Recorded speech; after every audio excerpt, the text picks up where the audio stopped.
Ok. Donc rebonjour tout le monde. Merci de vous installer, on va commencer. Alors bienvenue pour cette session sur la traduction. ברוכים הבאים למושב על תרגומים ושאלת השפות, שזו שאלה שבאמת מתבקשת במושב הזה, מכיוון שיש לנו שתי הצגות, אחת בצרפתית ואחת בעברית, כך שפשוט נציג את הדוברים בשתי השפות. אז הדוברת הראשונה שלנו, קודם כל אני אתרגם בצרפתית, למי שלא הבין, on a deux interventions dans cette session, une en français et une en hébreu, et cette session s'appelle la question des langues qui se pose effectivement puisqu'il va falloir présenter nos intervenants dans les deux langues. Notre première intervenante, professeur, est Francine Kaufmann.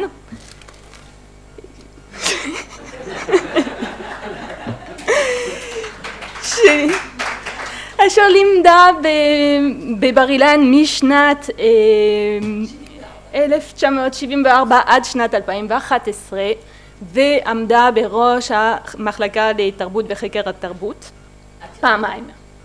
כן, התרגום. Donc, professeur Francine Kaufmann, qui a enseigné à Bar-Ilan de 1974 à 2011 et a été à deux reprises directrice du département de langue et de recherche sur les langues. Oui, de traduction. Bien. Donc,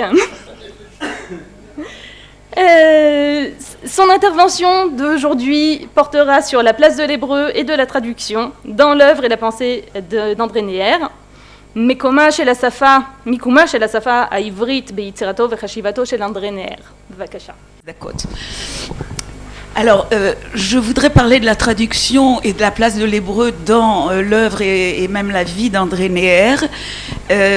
Et je le considère comme un précurseur des traductions en français dans la seconde moitié du XXe siècle, alors qu'en fait, il est dans la droite ligne des traducteurs juifs du XIXe siècle.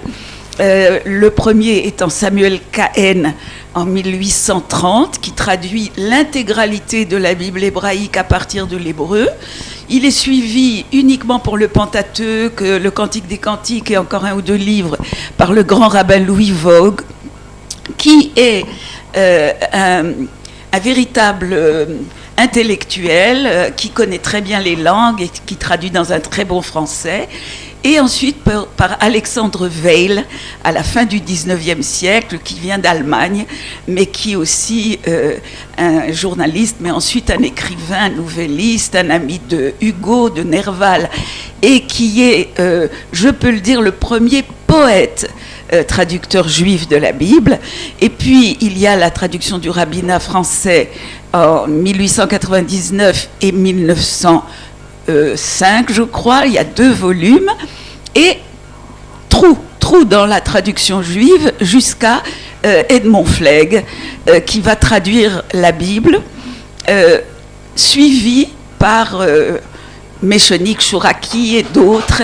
Mais on peut considérer que André Neher est véritablement à la charnière de ces mouvements de traduction juifs qui tendent à réhébraïser et à rejudaïser le vocabulaire, la sémantique de l'hébreu biblique qui a été christianisé et figé et rendu très abstrait au fil des siècles. Alors, André Neher lui-même, dans le cadre des penseurs de l'école de Paris, dont il est un précurseur, s'est toujours intéressé à la traduction. Il a été agrégé d'allemand, il a enseigné la germanistique, on vient de le rappeler, déjà avant la guerre, et il a certainement, dans ses cours, donné des cours de version thème. Maintenant, tout jeune, il avait appris l'hébreu à Obernai, avant que la famille ne passe à Strasbourg et qu'il ne puisse étudier dans des écoles à Strasbourg avec des maîtres juifs de Strasbourg. Et il a fait aussi 2 séjours d'été à la yeshiva de Montreux, où il a perfectionné sa connaissance de l'araméen du Talmud. Alors évidemment, c'est une formation très vaste et assez précise des langues, et il prépare et il soutient, juste avant son mariage avec Rina Neher, une thèse sur le prophète Amos en 1947. Et dans ce livre, il ne se contente pas d'étudier la vie et l'œuvre d'Amos, mais il présente ce livre comme une réflexion sur le prophétisme. Si vous voulez, c'est une sorte de prélude à ce qui deviendra l'essence du prophétisme qu'il publiera en 1955. Là, on est donc en 1947 pour la soutenance de thèse, en 1950 pour la publication, et en 1955, avec l'essence du prophétisme, il reçoit une chaire d'hébreu qui est créée tout spécialement pour lui à l'université de Strasbourg. Et par la suite, c'est pour les étudiants de son institut, dont il sera le directeur, qu'il rédige plus tard, ce sera en 1969, un manuel de traduction d'hébreu en français. Je vais y venir, et ce manuel dépasse de très loin le cahier d'exercice qu'on peut imaginer. Je vous le montrerai.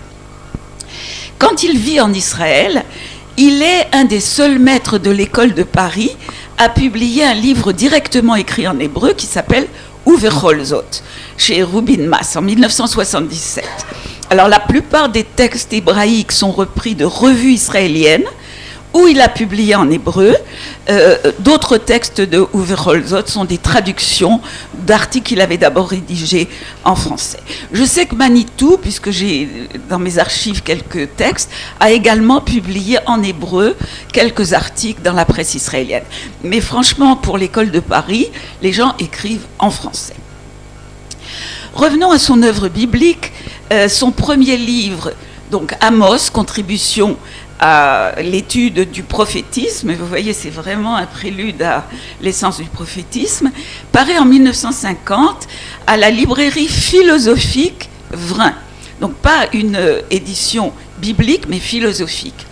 Et j'ai retrouvé une recension de ce livre en 1952 dans la revue d'histoire et de philosophie religieuse. L'auteur est Edmond Jacob, et ça permet de se faire une idée de l'impact de ce livre sur le public. Edmond Jacob écrit « L'originalité de M. Neher est la référence constante aux sources juives. Le Targum, Rashi, Kimhi, voisine avec Wellhausen, Kramer, Weisser et Célin, donc la critique biblique moderne non juive, je reprends Jacob, et cela souvent pour notre grand profit. La traduction est souvent originale, ainsi celle de Lo Ashivenu. On a beaucoup parlé de retour, et bien la traduction du chapitre 1, verset 3 d'Amos par Neher, c'est « Je ne leur ferai pas réponse ». Il joue sur le double sens de les hashiv, qui est faire revenir, et qui est répondre. Et ça plaît beaucoup aux recenseurs, et je vous laisse comparer avec la Bible du rabbinat, qui traduit par « Je ne leur révoquerai pas mon arrêt ». Aucun rapport, c'est ça, Hashiveni. Plus loin, je continue la lecture de la recension. Vous sortirez chaque femme droit devant elle et vous vous jetterez dans le harem. On est au chapitre 4, verset 3. Ce dernier mot, traduisant harmona, qui, par la Bible du rabbinat, devient le Hermon, et vous chercherez un refuge dans le Hermon. Donc, renouvellement, il y a bien écrit harmona. Monsieur Neher fait toujours confiance au texte massorétique et rejette au chapitre 6, 12 la correction qui ne nécessite aucun changement de consonne et qui donne une leçon bien meilleure. Il est écrit en hébreu Bekarim ayirtsun basel asusim im yacharosh ba bekarim. Alors c'est ce qui est écrit dans le texte, mais en fait, ce que ressent André Neher, c'est vraiment im yacharosh bebakar yam. C'est-à-dire que il n'y a pas eu de coupure dans Bekarim et on a bakar yam, qu'il traduit par le labourton. Au lieu de le labourton avec des bœufs, il écrit labourton la mer avec des bœufs, ce qui est un étonnement bien plus grand. Et d'ailleurs, la logique et le parallélisme, si on prend les deux parties du verset, justifient sa lecture et sa traduction. Alors, je continue la recension. L'étude du texte amène M. Neher à quelques conclusions de sémantique. Les différents termes par lesquels le prophète désigne Israël ont chacun une résonance particulière. Le terme de banim, qui vient de bana, construire, évoque l'idée spatiale de cohésion et l'idée temporelle de continuité. Dans baït et dans goy prédomine l'idée de limite. Quant au Am, il contient l'idée de confus et de mélange. Le Am est une communauté où aucune parcelle n'est autonome. L'auteur reconnaît cependant que les exceptions et les enchevêtrements de ces divers termes interdisent de pousser le schématisme d'une manière trop absolue. La deuxième partie, continue toujours le critique, est consacrée au message d'Amos. Selon l'école critique et historique, le prophétisme est l'irruption dans la religion d'Israël de quelque chose de nouveau, d'une nouvelle révélation de Dieu. Selon M. Neher, il n'y avait rien à innover. Tout était donné dans la Torah, qui se résume et se manifeste dans la Brite. La Brite est réalisée... les agents chargés de maintenir la Brite étaient des Lévites institués par Moïse. La Brite est réalisée dans la mesure où se réalise le lévitisme, terme forgé par Neher. Dans les périodes lévitiques de l'histoire d'Israël, la communauté hébraïque était celle de la Brite, et la Brite et le lévitisme sont aussi vieux qu'Israël. Poussant à fond les idées de Max Weber, M. Neher repousse la thèse wellhausienne sur l'apparition post-exilique du lévitisme. Pour lui, le prophétisme, loin de s'opposer au lévitisme, le prépare, ou plus exactement, le restitue. Vous voyez que cette lecture du livre d'Amos de Neher est à la fois sur le plan sémantique, mais à travers le choix des vocables et la façon de traduire, il exprime en fait une philosophie, une pensée, une réflexion sur l'évolution des idées sur le prophétisme dans la critique biblique de Wellhausen et dans la tradition juive. Le deuxième ouvrage que je veux citer de Neher, c'est Notes sur Qohélet, l'Ecclésiaste, qui est paru en 1951 aux éditions de Minuit. Vous remarquez tout de suite dans le titre une double nomination, Qohélet en hébreu, l'Ecclésiaste en français. Aujourd'hui, ça nous paraît à peu près normal. À l'époque, c'était très choquant. Et Qohélet, donc suivi du titre français consensuel, l'Ecclésiaste, va appeler le lecteur français à se rendre compte qu'il n'y a pas de véritable cohérence. Alors, dans ces citations, Neher reprend parfois verbatim la traduction de la Bible du rabbin. Mais, dans certains contextes, il n'hésite pas à créer sa propre traduction. Et cette traduction est en accord, en association avec le commentaire qu'il donne du verset. Donc, il recrée en français la tournure et le style des formules hébraïques en accord avec le sens, en général juif, donné au verset. Il est très très conscient des modifications qu'il effectue.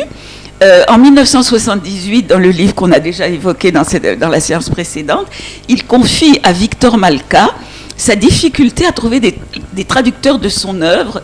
Vous savez qu'il a été traduit dans de très très nombreuses langues. Et il dit à Victor Malka, « Je suis sensible à tout ce qui est forme musicale surtout, mais aussi visuelle.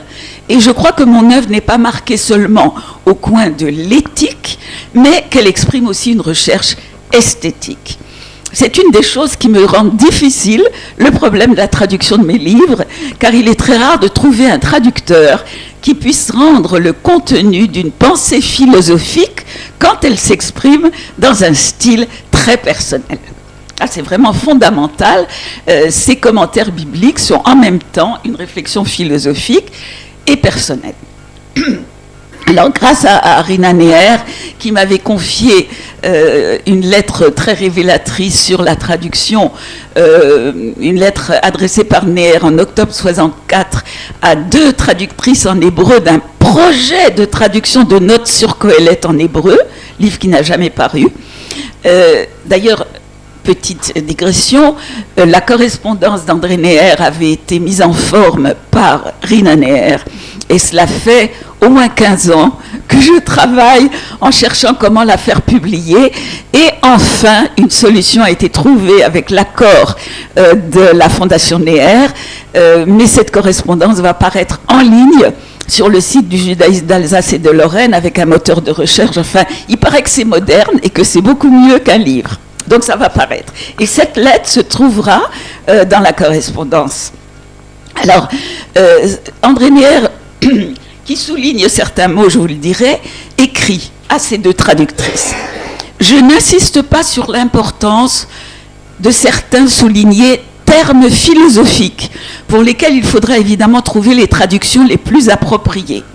Votre manuscrit atteste des hésitations qui sont bien normales, mais il faudra creuser les diverses possibilités jusqu'au bout. Dans l'ensemble, et il souligne, une repensée de l'original est préférable à une traduction littérale. Je suis tout à fait prêt à vous aider à cette repensée. Vous n'auriez qu'à me communiquer de temps en temps une liste de termes ou de tournures qui vous font hésiter, et nous essaierons de résoudre le problème ensemble. Je sais qu'il a d'ailleurs travaillé ainsi avec d'autres traducteurs.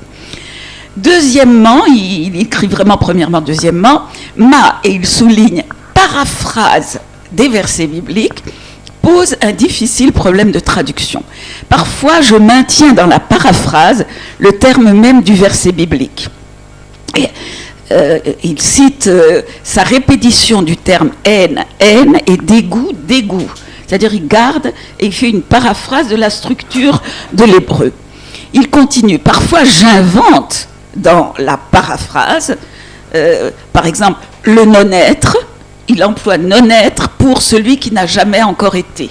Il vaut mieux n'avoir jamais été que venir au monde dans ce monde terrible. Alors, il emploie le non-être.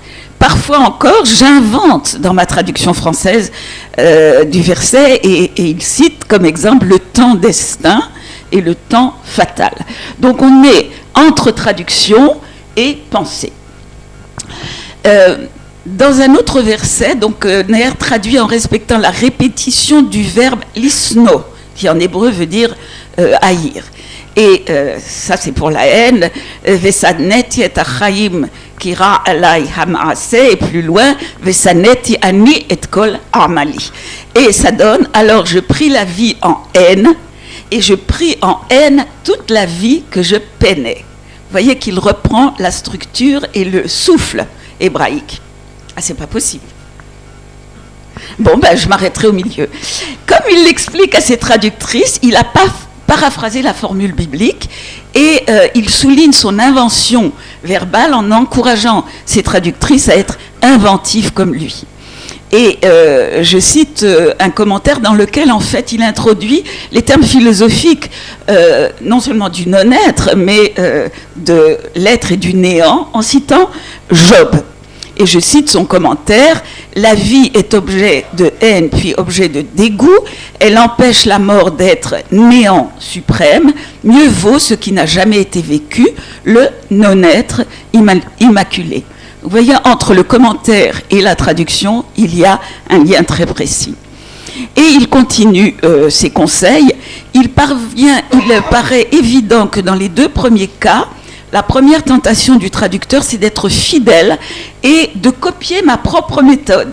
Mais je crois qu'il faut là aussi repenser, souligner le contexte, recourir en cas de besoin à la méthode inverse et surtout rendre, souligner, explicite et intelligible par une paraphrase le jeu de mots qu'implique la relation entre ma propre paraphrase française et ma traduction française du texte biblique. Vous voyez, il est à la fois un peu directif, mais en accordant une grande liberté aux traductrices.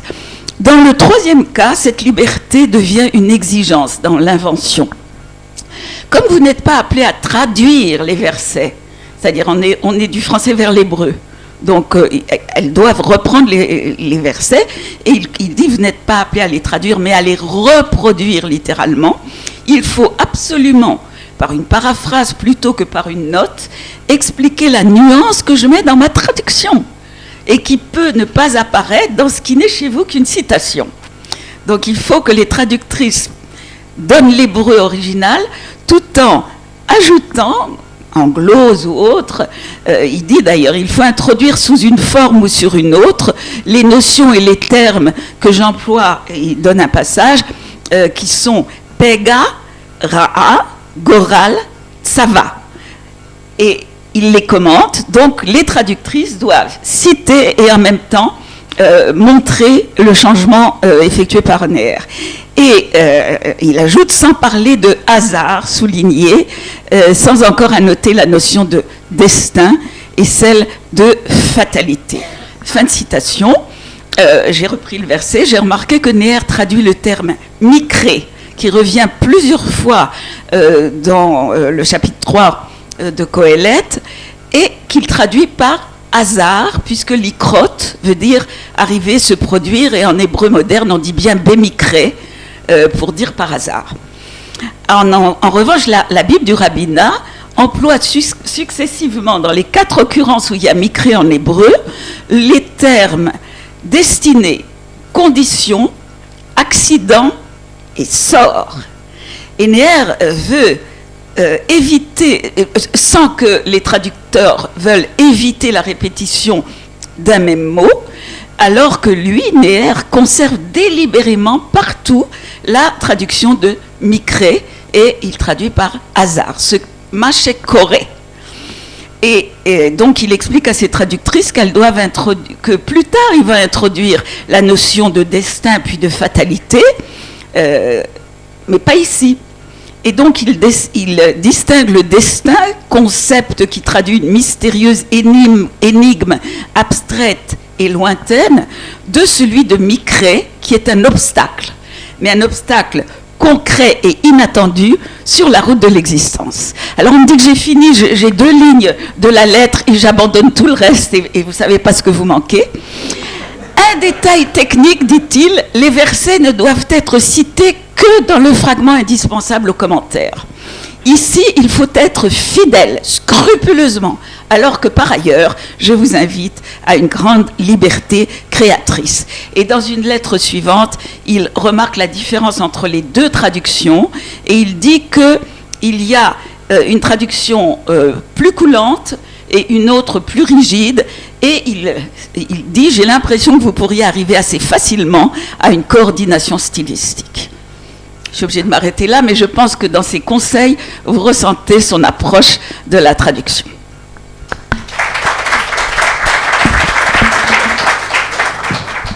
Merci beaucoup. On va passer directement à notre prochaine intervention. נעבור ישירות לדובר הבא, שהוא דוקטור רוני קליין, דוקטור לפילוסופיה ורב בתנועה המסורתית. לימד באוניברסיטה העברית ובאוניברסיטת תל אביב, וכרגע מרצה למחשבת ישראל במכון שכטר ללימודי יהדות. עבודותיו מתמקדות בפילוסופיה הצרפתית בת ימינו, ובמיוחד בענייני פוליטיקה ובמרכיבים מהפילוסופיה הגרמנית ומעולם היהדות. בין פרסומיו 2 ספרים בצרפתית, עוד גוף קהילה בהוצאת הרמן, ונוכחות של המשיחיות היהודית בהוצאת לרמטון. כמו כן, ספר בעברית, הדמוקרטיה ואויביה, ושניים? אוקיי, ויש 2 ספרים בעברית ואחד בהוצאת ריסלינג. אז רוני קליין est docteur en philosophie et rabbin du mouvement Massorti. Il a enseigné à l'université hébraïque de Jérusalem et à l'université de Tel Aviv, et enseigne actuellement à l'Institut Scherter de Jérusalem au département de pensée juive. Ses travaux portent sur la philosophie française contemporaine, notamment sur le politique, la philosophie allemande, ainsi que sur les composantes juives de ses pensées. Parmi ses publications, 2 ouvrages en français, Lettres, corps et communauté chez Hermann et Présence du messianisme juif aux éditions de l'Harmattan.